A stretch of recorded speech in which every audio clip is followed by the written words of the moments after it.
Imagine the ocean vanishing in an instant. The sand stretching for hundreds of meters, fish flopping helplessly in the exposed seabed. And then, without warning, a skyscraper-high wall of water rises on the horizon, swallowing everything in its path. No sirens, no escape, just sheer force of nature and 90 seconds to survive. This is the moment when a peaceful, coastal town becomes a battlefield against the sea. The morning sunlight gently spread across the calm shore. Fishermen prepared their nets and children played along the water's edge. There was a strange stillness in the air, yet everything appeared normal. Suddenly, the surface of the ocean froze unnaturally. The water seemed to hold its breath, and even the wind stopped. The fishermen stared in disbelief. But most people continued with their daily routines, unaware of the looming danger. Then, thousands of seabirds screamed and took flight inland. Their shadows raced across rooftops and streets, and the villagers were caught between awe and fear.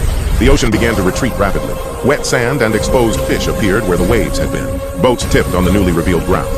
Children laughed and ran across the exposed seabed, picking up shells, completely oblivious to the approaching catastrophe. Panic spread through the market. People ran for higher ground, stalls collapsed, and mothers grabbed their children in desperation. Chaos and fear consumed the town. On the horizon, a dark vertical wall appeared. It was a towering, monstrous wall of water, blocking out the sunlight, a force of nature beyond comprehension.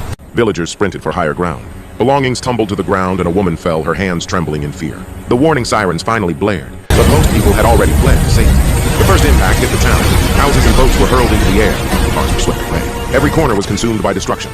Streets flooded, shops and furniture floated helplessly in the raging water. A school building crumbled under the sheer power of the tsunami. Debris and air bubbles rising into the flood. Shipping containers collided with bridges and boats. Steel bent and twisted, destroying the harbor completely. Transformers exploded, plunging the town into darkness. People clung to rooftops, holding their children tightly.